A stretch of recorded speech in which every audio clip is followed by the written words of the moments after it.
أنت الرحمن يا الله، أنت الرحيم يا الله، أنت السلام يا الله، أنت العزيز يا الله، أنت القدوس يا الله، أنت الجبار يا الله. ولله الأسماء الحسنى فادعوه بها.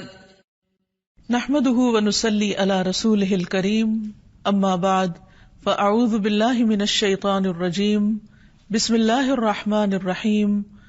رب اشرح لی صدری ویسر لی امری واحلل عقدۃ من لسانی یفقہوا قولی.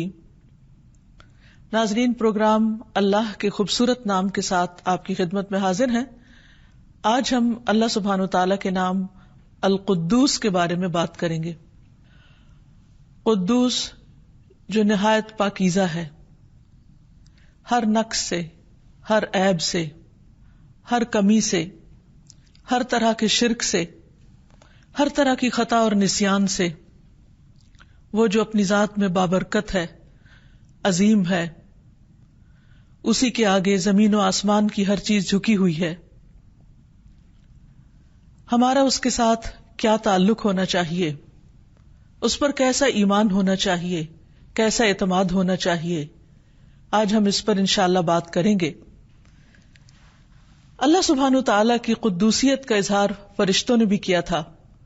قرآن مجید میں آتا ہے، فرشتوں نے کہا وَنَحْنُ نُسَبِّحُ بِحَمْدِكَ وَنُقَدِّسُ لَكَ. ہم تیری تعریف کے ساتھ ہر عیب سے تیرا پاک ہونا بیان کرتے ہیں، تیری پاکیزگی بیان کرتے ہیں. تسبیح میں ہر عیب سے پاک بیان کرنا اور تقدیس میں پاکیزگی اور طہارت کا اظہار کرنا مقصود ہے. قدس کے معنوں میں طہارت و پاکیزگی بھی آتی ہے. اللہ سبحانہ وتعالی القدوس ہے، جو خود اپنی ذات میں، اپنی صفات میں، اپنے افعال میں، ہر چیز میں پاک ہے، ہر عیب سے بالا تر ہے، اور اسی طرح وہ پاک کرنے والا بھی ہے. جیسا کہ جنت کے لیے بھی یہ لفظ استعمال ہوتا ہے جو پاکیزگی کا مقام ہے. حدیث میں آتا ہے، رسول اللہ صلی اللہ علیہ وسلم نے فرمایا، جو قدرت کے باوجود شراب ترک کر دیتا ہے، اللہ تعالیٰ فرماتے ہیں کہ میں اس کو ضرور حضیرت القدس یعنی پاکیزگی کے مقام یعنی جنت کی شراب پلاؤں گا. اور جو ریشم کو باوجود قدرت رکھنے کے یعنی وہ خرید سکتا ہے، پہن سکتا ہے، لیکن اس کو ترک کر دیتا ہے، یا مردوں کے لیے خاص طور پر، تو میں ضرور اس کو حضیرت القدس یعنی پاکیزگی کے مقام جنت میں سے ریشم پہناؤں گا. اسی طرح ہم دیکھتے ہیں کہ جبریل علیہ السلام کا نام بھی روح القدس ہے. قل نزلہ روح القدس من ربک بالحق. کہہ دیجئے اسے روح القدس نے تیرے رب کی طرف سے حق کے ساتھ تھوڑا تھوڑا نازل کیا ہے. اسی طرح تقدیس کا مطلب تطہیر، پاک کرنا ہے. جیسا کہ ہم نماز میں دعا کرتے ہیں، اللہم باعد بینی و بین خطایایا کما باعدت بین المشرق والمغرب وَنَقِّنِي مِنَ الْخَطَايَا كَمَا يُنَقَّى الثَّوْبُ الْأَبْيَضُ مِنَ الدَّنَسِ اللَّهُمَّ اغْسِلْ خَطَايَايَ بِالْمَاءِ وَالثَّلْجِ وَالْبَرَدِ. اے اللہ، میرے اور میرے گناہوں کے درمیان ایسی دوری کر دے جیسی تو نے مشرق اور مغرب کے درمیان میں کی ہے. اے اللہ، مجھے گناہوں سے پاک کر دے جیسے صاف کپڑا میل کچیل سے پاک صاف کیا جاتا ہے. اے اللہ، میرے گناہوں کو پانی، برف اور اولوں سے دھو ڈال. کسی چیز کو پاک کرنے کے 3 درجے ہوتے ہیں. نمبر 1، اس کو دور رکھنا، دور کرنا، یعنی اس چیز سے دور کرنا جو اس کے لیے ناپاکی کا سبب ہے، گندگی کا سبب ہے. نمبر 2، گندگی کو ہٹا دینا، جیسے یہاں پر کہا گیا کہ مجھے گناہوں سے پاک کر دے، یعنی جس طرح میلا کپڑا پاک کیا جاتا ہے، یعنی اس کو اس سے نکال دے. اور تیسرا یہ ہے کہ اس کو دھونا اور صاف کرنا، میرے گناہوں کو برف سے، پانی سے اور اولوں سے دھو ڈال. تو اسی طرح اللہ سبحانہ تعالیٰ سے ہم دعا کرتے ہیں کہ وہ ہمارے گناہوں کو دھو ڈالے اور ہمیں ہر طرح کے عیب اور ان چیزوں سے بچائے جو ہمارے لیے دنیا اور آخرت میں شرمندگی کا باعث بننے والے ہوں. اسی طرح اس لفظ کے معنی میں برکت اور خیر کثیر بھی آتا ہے. جیسے ارض مقدس کو ارض مبارکہ بھی کہا گیا ہے، یعنی وہ جگہ جہاں اللہ سبحانہ تعالیٰ نے بہت برکتیں رکھ دی، جس کا ذکر قرآن مجید میں بھی آتا ہے، سبحان الذی اسری بعبدہ لیلا من المسجد الحرام الی المسجد الاقصی الذی بارکنا حولہ، پاک ہے وہ جو رات کے ایک حصے میں اپنے بندے کو حرمت والی مسجد سے بہت دور کی اس مسجد تک لے گیا جس کے ارد گرد کو ہم نے برکت دی ہے. تو وہ جگہ مبارک ہے اور اس کو ارض مقدس بھی کہا گیا. تو تقدیس جو ہے وہ برکت کے معنوں میں بھی استعمال ہوتا ہے، یعنی اللہ سبحانہ تعالیٰ کی ذات بابرکت ہے اور برکتیں عطا کرنے والی بھی. قرآن مجید میں اللہ سبحانہ تعالیٰ کے اس نام کا 2 بار ذکر آیا ہے. ایک تو هو اللہ الذی لا الہ الا ہو الملک القدوس، الملک القدوس السلام المؤمن المہیمن العزیز الجبار المتکبر سبحان اللہ عما یشرکون. وہ اللہ ہی ہے جس کے سوا کوئی معبود نہیں، وہ بادشاہ ہے نہایت پاک، سلامتی والا، امن دینے والا، نگہبان، سب پر غالب، اپنی مرضی چلانے والا، بے حد بڑائی والا. پاک ہے اللہ اس سے جو وہ شریک ٹھہراتے ہیں. اور دوسرے سورۃ الجمعہ میں یسبح للہ ما فی السماوات وما فی الارض الملک القدوس العزیز الحکیم، آسمانوں اور زمین میں موجود تمام مخلوق اس کی تسبیح کر رہی ہے جو بادشاہ ہے، مقدس ہے، غالب ہے، حکمت والا ہے.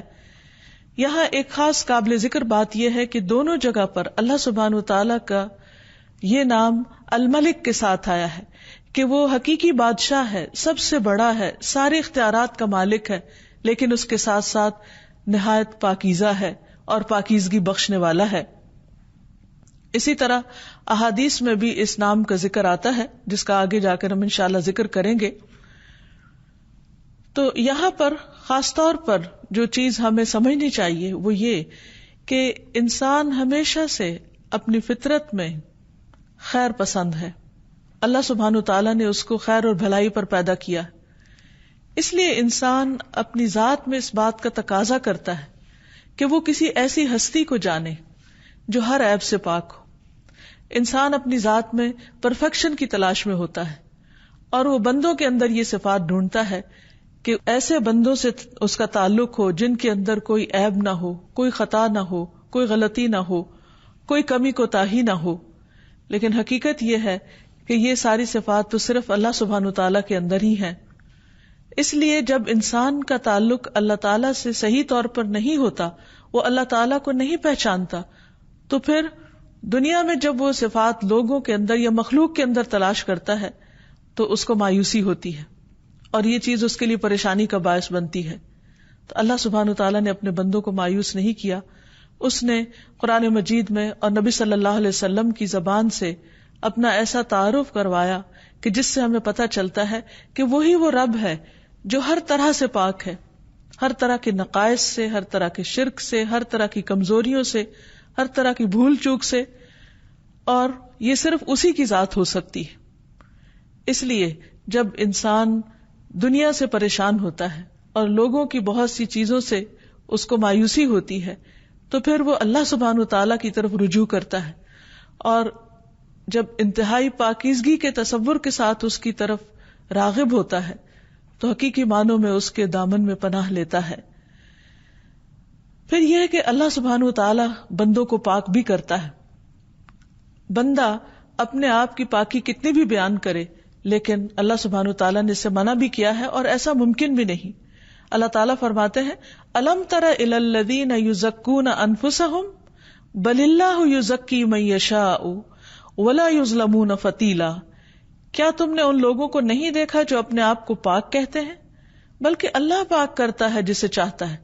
یعنی کوئی بھی اپنی پاکی دامن کے دعوے نہ کرے، کیونکہ ہر انسان خطا کار ہے اور اس سے غلطیاں ہوتی ہیں اور دن رات گناہ کرتا ہے انسان. تو اس لیے کوئی بھی یہ نہیں کہہ سکتا کہ میں معصوم ہوں یا میں ہر گناہ سے پاک ہوں. اللہ سبحانہ تعالیٰ جس کو پاک کرے اور گناہوں کے بعد جس کی توبہ قبول کر لے اور جس کی خطائیں اس سے دور کر دے، جیسے کہ ہم دعا کرتے ہیں ہر نماز میں کہ اللہ تعالیٰ تو ہماری خطاؤں کو دھو ڈال. تو جب انسان اپنی ان خطاؤں کے دھونے کی اللہ سبحانہ تعالیٰ سے دعا کرتا ہے تو اللہ تعالیٰ ہی اس کو پاک کرتا ہے اور پھر نتیجتاً اس کو آخرت کی پکڑ سے بچاتا ہے. پھر یہ بات بھی یاد رہے کہ جو اللہ تعالیٰ کی پاکی بیان کرے گا اللہ تعالیٰ اس کو پاک کرے گا. ابو برزہ اسلمی کہتے ہیں کہ رسول اللہ صلی اللہ علیہ وسلم اپنے آخری ایام میں جب کسی مجلس سے اٹھتے تو یہ کلمات کہتے: سبحانک اللہم و بحمدک اشہد ان لا الہ الا انت استغفرک و اتوب الیک. تو ایک آدمی نے آپ سے پوچھ لیا کہ اے اللہ کے رسول صلی اللہ علیہ وسلم، آپ آج کل وہ کلمات کہتے ہیں جو آپ نے پہلے کبھی نہیں کہے.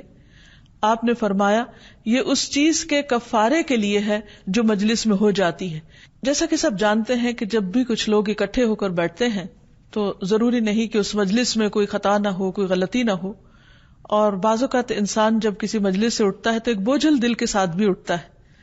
جب انسان بات چیت میں مشغول ہوتا ہے یا ہنسی مذاق میں یا ایک دوسرے کے ساتھ کسی بھی قسم کی گفتگو میں، تو اس وقت اس کو پتہ نہیں چلتا، لیکن اٹھنے کے بعد، اس مجلس کے ختم ہونے کے بعد بعض اوقات دل پر بوجھ سا رہ جاتا ہے. تو ایسے میں اللہ سبحانہ وتعالیٰ نے یہ دعا سکھا دی کہ اگر کوئی شخص یہ چاہے کہ وہ ایسی تمام چیزوں سے جو بھول چوک کے ساتھ ہوئی ہو یا بندوں کے حقوق کے معاملے میں اس سے کوئی کمی کوتاہی ہو گئی ہو، تو وہ وہاں سے اٹھنے سے پہلے ہی اپنے آپ کو صاف کر لے اور اللہ سبحانہ وتعالیٰ سے بخشش کی دعا کر لے. پھر اسی طرح جو دوسروں پر ظلم نہیں کرتا اللہ سبحانہ وتعالیٰ اس کو پاک کرتے ہیں، کیونکہ اللہ سبحانہ وتعالیٰ خود پاک ہیں اور پاکیزگی کو پسند کرتے ہیں. اللہ سبحانہ وتعالیٰ ہر شرک سے بھی پاک ہے، اس کا کوئی شریک نہیں. اور پھر اس کے لیے لوگوں نے، انسانوں نے جتنے بھی قسم کے انداد یا شرکا بیان کیے ہیں، اللہ سبحانہ وتعالیٰ ان سب سے بھی پاک ہے. جیسے قرآن مجید میں آتا ہے وَجَعَلُوا لِلَّهِ شُرَكَاءَ الْجِنِّ وَخَلَقَهُمْ وَخَرَقُوا لَهُ بَنِينَ وَبَنَاتٍ بِغَيْرِ عِلْمٍ سُبْحَانَهُ وَتَعَالَى عَمَّا يَصِفُونَ بَدِيعُ السَّمَاوَاتِ وَالْأَرْضِ أَنَّىٰ يَكُونُ لَهُ وَلَدٌ وَلَمْ تَكُن لَهُ صَاحِبَةٌ وَخَلَقَ كُلَّ شَيْءٍ وَهُوَ بِكُلِّ شَيْءٍ عَلِيمٌ. ان لوگوں نے جنوں کو اللہ کا شریک بنا دیا، حالانکہ اللہ ہی نے ان کو پیدا کیا ہے. تو جس کو اللہ نے خود پیدا کیا وہ اللہ تعالیٰ کا شریک تو نہیں ہو سکتا. پھر بغیر علم کے اللہ کے لیے بیٹے اور بیٹیاں گھر ڈالے. جو کچھ یہ لوگ بیان کرتے ہیں اللہ اس سے پاک اور بہت بلند ہے. پھر اسی طرح ایک اور جگہ پر فرمایا قل ان کان للرحمن ولد فانا اول العابدین سبحان رب السماوات والارض رب العرش عما یصفون. آپ ان سے کہیے کہ اگر رحمان کا کوئی بیٹا ہوتا تو سب سے پہلے میں اس کی عبادت کرنے والا ہوتا. پاک ہے آسمانوں اور زمین کا رب جو عرش کا رب ہے اس سے جو وہ بیان کرتے ہیں. تو اللہ سبحانہ وتعالی ہر طرح کے شریکوں سے پاک ہے، یعنی اس کی ذات اتنی بلند، اعلیٰ و عرفہ ہے کہ اس کو کسی بھی مددگار کی اور کسی بھی سکسیسر کی ضرورت نہیں. پھر اللہ سبحانہ وتعالی ہر طرح کے نقص اور کمی سے پاک ہے، جیسے موت سے پاک ہے. قرآن مجید میں آتا ہے وَتَوَكَّلْ عَلَى الْحَيِّ الَّذِي لَا يَمُوتُ. اس ذات پر بھروسہ کیجئے، اس ذات پر اپنا اعتماد رکھیے جو ہمیشہ سے زندہ ہے اور اسے کبھی موت نہیں آئے گی.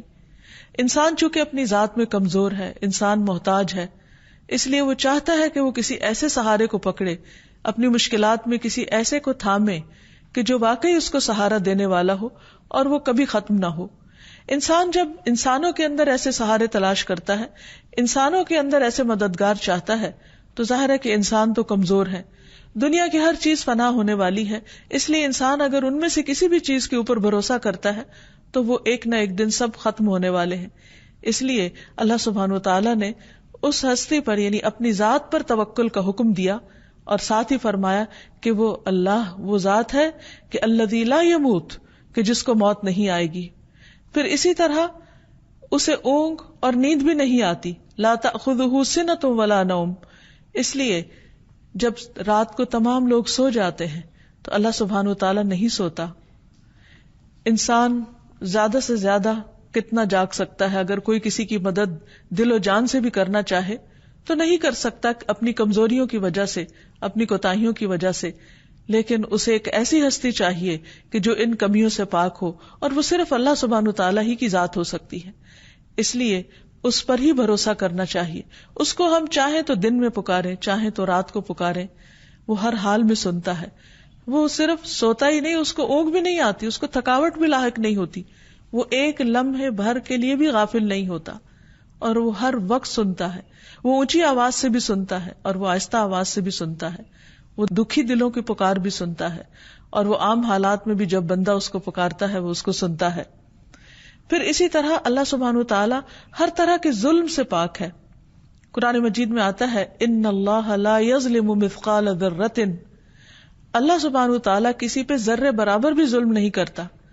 وَإِن تَكُ حَسَنَةً يُضَاعِفْهَا، اگر وہ ذرہ نیکی کا ہوتا ہے تو اسے کئی گنا بڑھا دیتا ہے۔ وَيُؤْتِ مِن لَّدُنْهُ أَجْرًا عَظِيمًا، اور وہ اپنے پاس سے بہت بڑا اجر عطا کرتا ہے، یعنی بندوں کی کوششوں کو، بندوں کی نیکیوں کو اپنی رحمت سے قبول کرنے والا ہے۔ اور کس طرح قبول کرتا ہے کہ کوئی ایک قدم بڑھتا ہے تو اللہ سبحانہ وتعالیٰ اس کی طرف 10 قدم آتے ہیں۔ پھر اسی طرح ایک اور جگہ پر فرمایا کہ ان اللہ لا یظلم الناس شیئا، اللہ تعالیٰ لوگوں پر کچھ بھی ظلم نہیں کرتا۔ ولکن الناس انفسهم یظلمون، لیکن لوگ خود اپنی جانوں پر ظلم کرنے والے ہیں۔ یعنی کسی پہ ظلم کرنا یہ ایک بہت بڑا عیب ہے، اللہ سبحانہ وتعالیٰ اس عیب سے پاک ہے۔ رسول اللہ صلی اللہ علیہ وسلم نے فرمایا بے شک اللہ تعالیٰ کسی مومن سے ایک نیکی کا بھی ظلم نہیں کرے گا، یعنی اگر کسی نے کسی وقت چھوٹی سی بھی کوئی کوشش کی ہے تو اس کو بھی قبول کرتا ہے اور اس کو ضائع نہیں کرتا۔ بعض اوقات ہم بہت دعائیں مانگتے ہیں اور ہماری دعائیں سنی نہیں جاتی، یا بعض اوقات ہم بہت عبادت کرتے ہیں یا صدقہ خیرات کرتے ہیں اور اس کے بدلے میں ہم چاہتے ہیں کہ ہمارا کوئی کام ہو جائے یا جو دعا ہم کر رہے ہیں وہ قبول ہو جائے، لیکن نتائج ہماری مرضی کے خلاف آتے ہیں، تو اس وقت انسان سمجھتا ہے کہ شاید اس کی دعا قبول نہیں کی گئی، یا اللہ تعالیٰ نے اس کی نیکی کو قبول نہیں کیا، یا اللہ تعالیٰ اس کی سن نہیں رہا۔ ایسا نہیں ہوتا۔ جیسا کہ حدیث سے پتہ چلتا ہے کہ اللہ سبحانہ وتعالیٰ سنتا تو ضرور ہے، ہاں قبولیت کے طریقے مختلف ہیں۔ ایک تو یہی ہے obviously کہ انسان جو مانگے وہی اس کو مل جائے، لیکن ہمیشہ ایسا نہیں ہوتا، کیونکہ ایک ہماری چاہت ہوتی ہے اور ایک اللہ سبحانہ وتعالیٰ کی، اور اللہ سبحانہ وتعالیٰ صرف ہمیں دیکھ کر ہمارے لیے فیصلہ نہیں کرتا، وہ ساری کائنات کو سامنے رکھ کر ہر ایک کو اس کا حق دیتا ہے۔ بعض اوقات ایک چیز کو ہم اپنے طور پر اپنے لیے بہت اچھا سمجھ رہے ہوتے ہیں، حالانکہ اللہ سبحانہ وتعالیٰ کے نزدیک وہ ہمارے لیے بہتر نہیں ہوتی۔ تو بعض اوقات تو اللہ تعالیٰ جو مانگتے ہیں وہ دے دیتا ہے، لیکن بعض اوقات وہ نہیں دیتا مگر ضائع کچھ نہیں کرتا، ظلم نہیں کرتا۔ ایک نیکی جو انسان کرتا ہے اس میں بھی کمی نہیں کرتا، اور وہ اس کی بجائے اس سے کوئی مصیبت ٹال دیتا ہے۔ یعنی بعض اوقات انسان ایک چیز مانگ رہا ہوتا ہے، لیکن اگر وہ اس کو مل جائے تو شاید اس سے کچھ فائدہ نہ اٹھا سکے کسی اور حادثے کی وجہ سے یا پریشانی کی وجہ سے، تو اللہ تعالیٰ اس کے بدلے میں اس کو ایسی مصیبت اور ایسی پریشانی سے بچاتے ہیں کہ جس کا اس انسان کو خود بھی نہیں پتا ہوتا کہ وہ آگے آ رہی ہے۔ اسی طرح بعض اوقات نہ تو دعا قبول ہوتی ہے اس طرح جس طرح ہم چاہتے ہیں، اور نہ ہی کوئی پریشانی ٹلتی ہے، بلکہ اللہ تعالیٰ ان سب دعاؤں کا جواب آخرت کے لیے ذخیرہ کر دیتا ہے، اور وہ دن ہوگا جب انسان ایک ایک ذرے جیسی نیکی کا بھی محتاج ہوگا۔ بعض اوقات انسان ویسے کوئی خاص عبادت نہیں کرتا، لیکن مشکل پڑنے پر اللہ تعالیٰ کی طرف ضرور رجوع کرتا ہے، خوب دعائیں کرتا ہے۔ اب اللہ تعالیٰ کو پتا ہے کہ اس بندے کا آخرت کے لیے اپنا خزانہ خالی ہے، اس کے پاس وہ اعمال نہیں ہیں کہ جو اسے کل کام آنے والے ہیں، اور وہ اس کی طرف توجہ بھی نہیں دے رہا، مثلا نماز ہی نہیں پڑھ رہا، یا کوئی اور اچھے کام جو اللہ تعالیٰ نے اس سے کہے وہ کر ہی نہیں رہا۔ اب اللہ تعالیٰ اس کے اوپر کوئی ایسی مشکل ڈالتا ہے تاکہ وہ دعائیں کرے، وہ کمی کوتاہی جو اس سے ہوئی ہے دوسرے فرائض کو چھوڑ کر، تو وہ ان دعاؤں کے ذریعے پوری ہو جائے، اور پھر انسان دعائیں کرتا چلا جاتا ہے۔ ان دعاؤں کی برکت سے اس کے اعمال کی اصلاح بھی ہوتی، اس کا دل نرم ہوتا ہے، کیونکہ مشکلات انسان کے اندر ایک نرمی پیدا کرتی۔ جب وہ دل کی نرمی آتی ہے تو پھر انسان اور اللہ تعالیٰ کی طرف رجوع کرتا ہے۔ بعض اوقات انسان عیش و عشرت میں، آرام میں، سکون میں، خوشحالی میں اللہ کی طرف راغب نہیں ہوتا، لیکن جب اس کے اوپر کوئی تکلیف آتی ہے تو ضرور اللہ کو پکارتا ہے، اور جب اللہ تعالیٰ کو پکارتا ہے تو اللہ کے قریب ہوتا ہے، اور اللہ تعالیٰ اپنے بندے پر شفقت کرتے ہوئے، مہربانی کرتے ہوئے یہ چاہتا ہے کہ بندہ اس کی طرف راغب ہو، اور انسان سمجھتا ہے کہ شاید یہ تکلیف اللہ کی ناراضگی کا سبب ہے، حالانکہ یہ بلیسنگ ان ڈسگائز ہوتا ہے کہ اللہ تعالیٰ تکلیف میں ڈال کے بندے کی بھلائی چاہ رہا ہوتا ہے کہ وہ پلٹ آئے.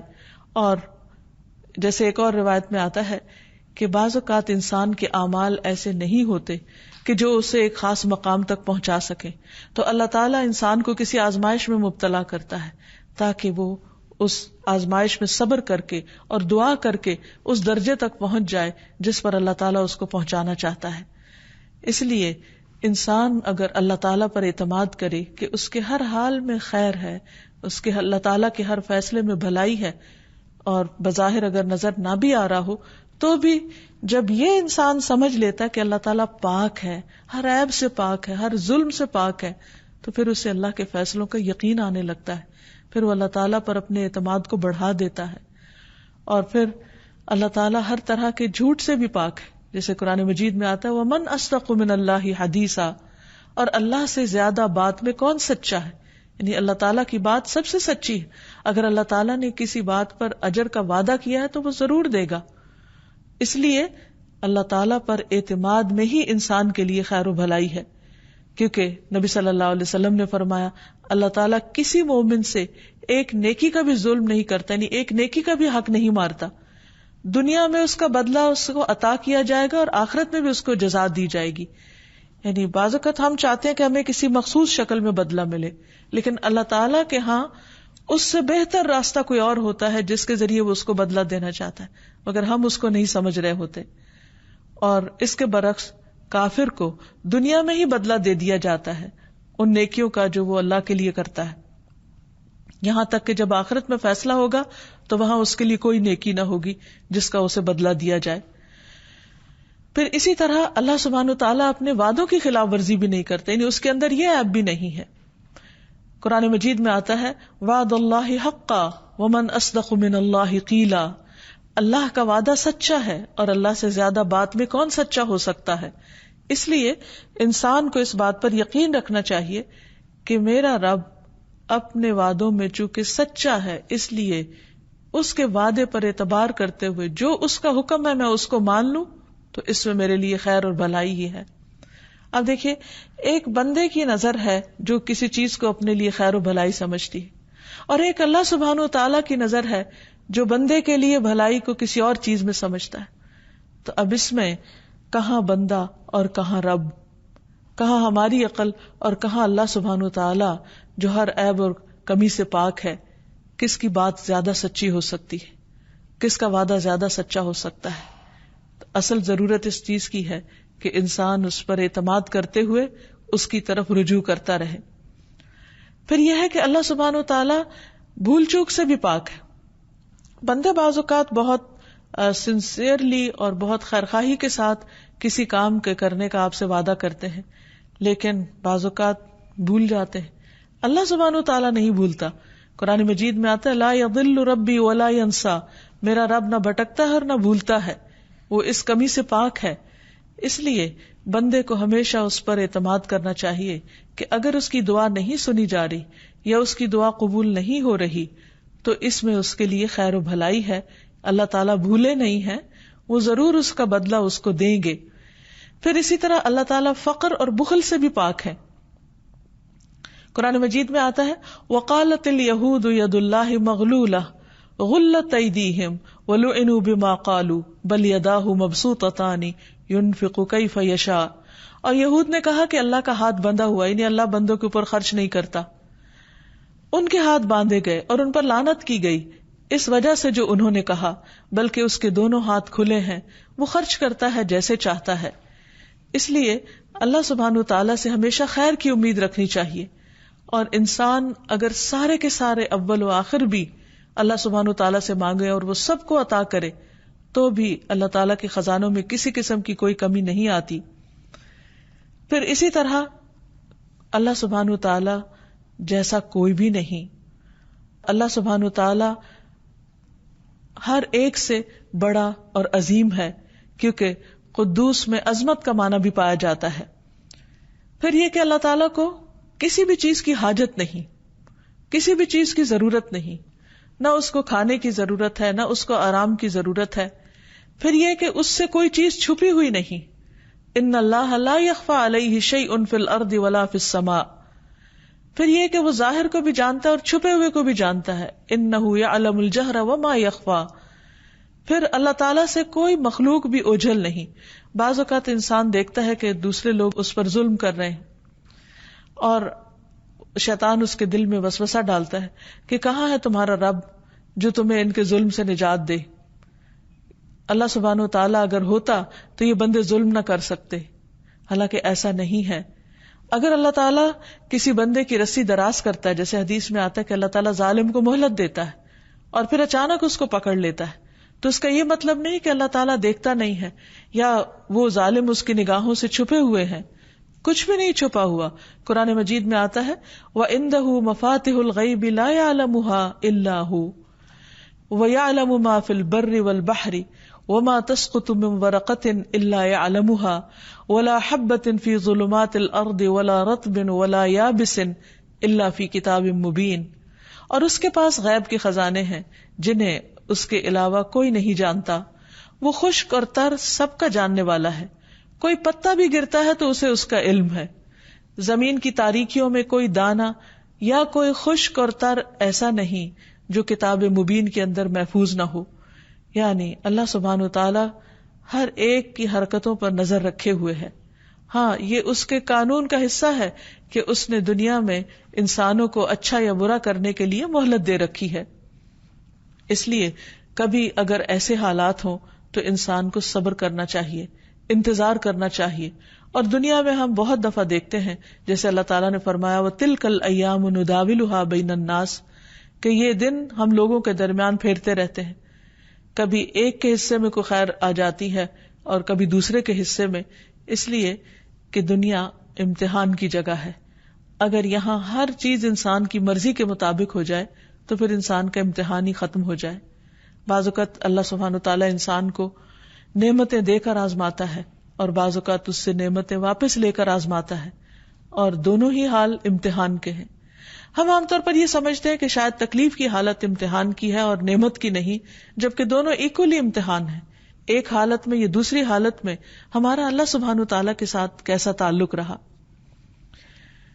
پھر یہ کہ القدوس جو ہر عیب سے پاک ہے وہ کبھی غافل بھی نہیں ہوتا.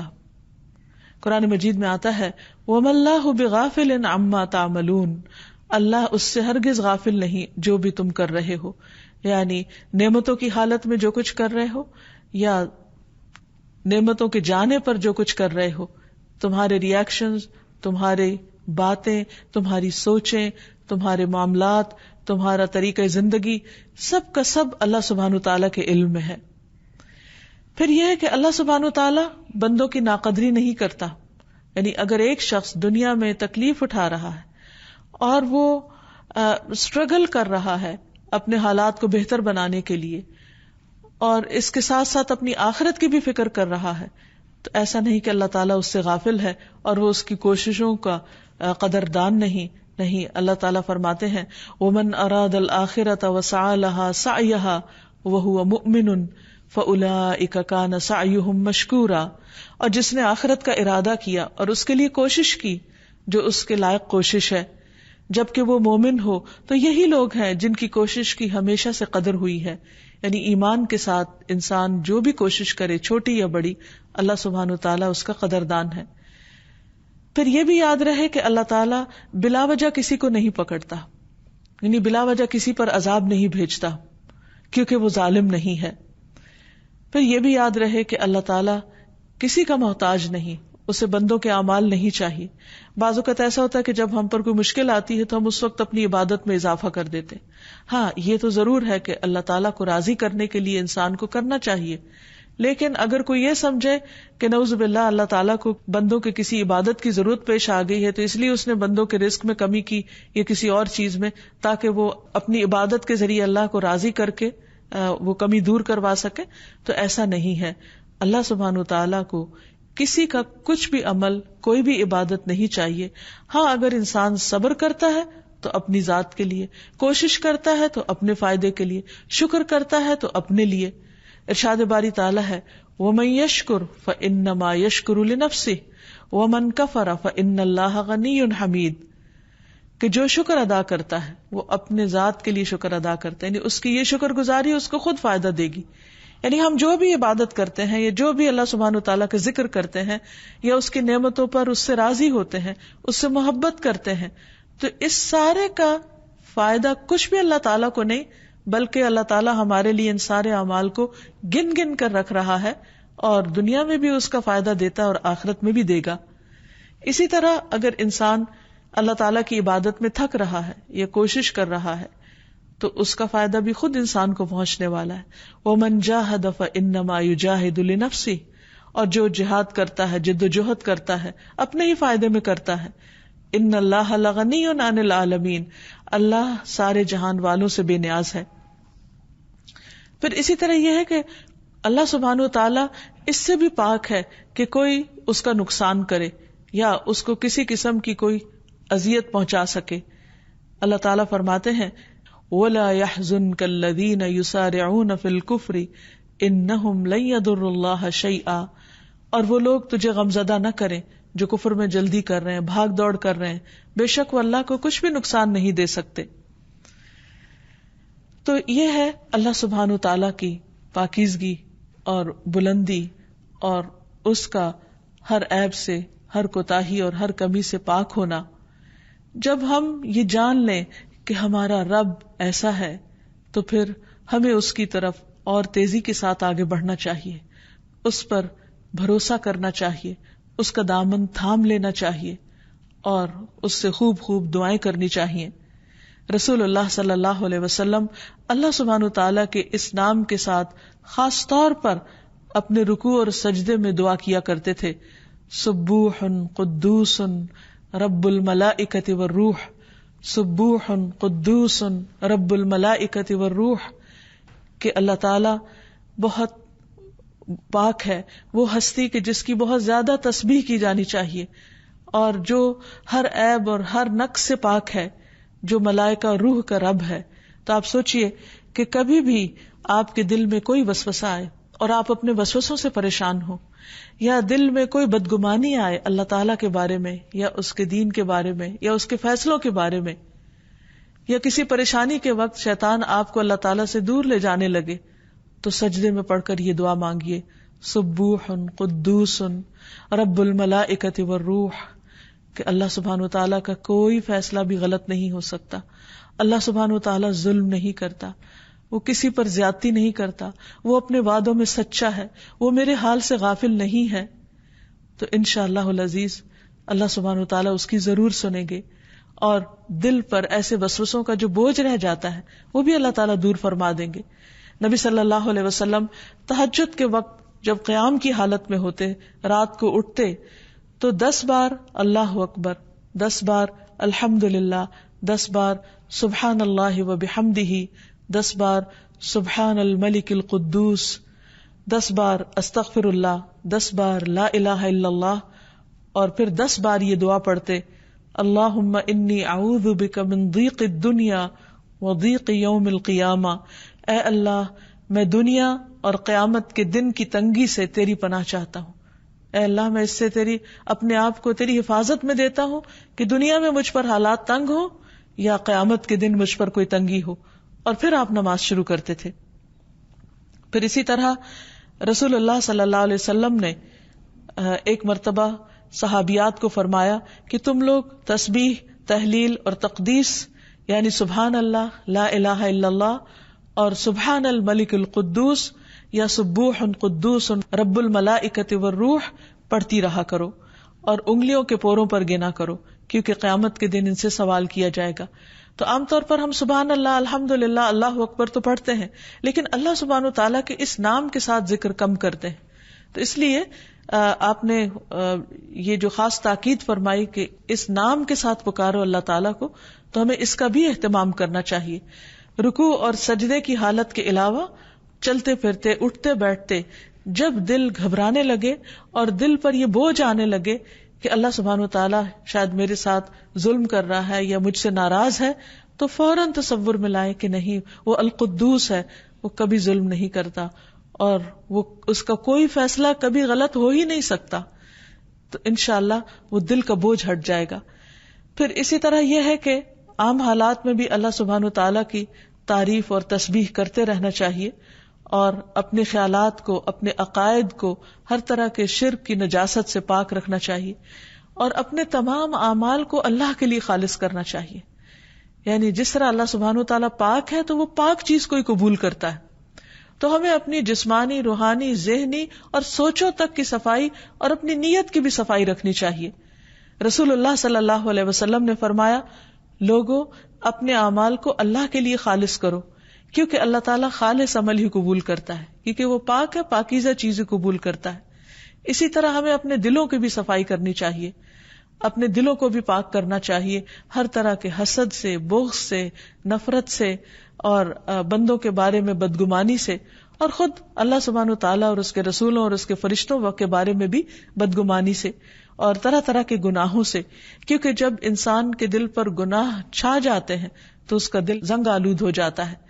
پھر اسی طرح اپنے آپ کو ہمیں اخلاقی برائیوں جیسے جھوٹ، غیبت، طعنہ زنی اور اسی طرح کی اور ایسی قبیح زبان کی خرابیوں سے بھی محفوظ رکھنا چاہیے، تاکہ وہ اللہ سبحانہ وتعالیٰ کی ناراضگی کا سبب نہ بنے. بعض اوقات انسان ایک کلمہ زبان سے ایسا نکالتا ہے جس کی وجہ سے وہ جہنم میں اوندھے منہ گرا دیا جاتا ہے، اور اس کی ساری زندگی کی نیکیاں ضائع ہو جاتی ہیں. کیونکہ اللہ سبحانہ وتعالیٰ پاک ہے اور اس کی پاکیزگی کا معیار بہت بلند ہے. اسے اپنے بندوں سے کسی بھی قسم کی نجاست اور گناہ جو ہے وہ پسند نہیں. اسی طرح یہ کہ عبادت میں جسمانی طہارت اور لباس کی طہارت کا بھی خیال رکھنا چاہیے. وضو اور غسل کے ذریعے طہارت کا اہتمام کرنا چاہیے. پھر مال میں پاکیزگی اختیار کرنی چاہیے، حلال طریقوں سے کمانا چاہیے، اور اس مال کی زکوٰۃ بھی ادا کرنی چاہیے. تو اللہ سبحانہ وتعالی ہمیں اس بات کی توفیق دے کہ ہم اس کے اس مقام کو سمجھیں اور اپنی زندگی میں بھی پاکیزگی لانے کی کوشش کریں. وآخر دعوانا ان الحمد للہ رب العالمین. أنت القاهر يا الله، أنت الحسيب يا الله، أنت الشافي يا الله، أنت المبين يا الله، أنت الوكيل يا الله، أنت القيوم يا الله، أنت المتين يا الله، أنت السبوح يا الله. لا إله إلا الله محمد رسول الله، لا إله إلا الله محمد رسول الله.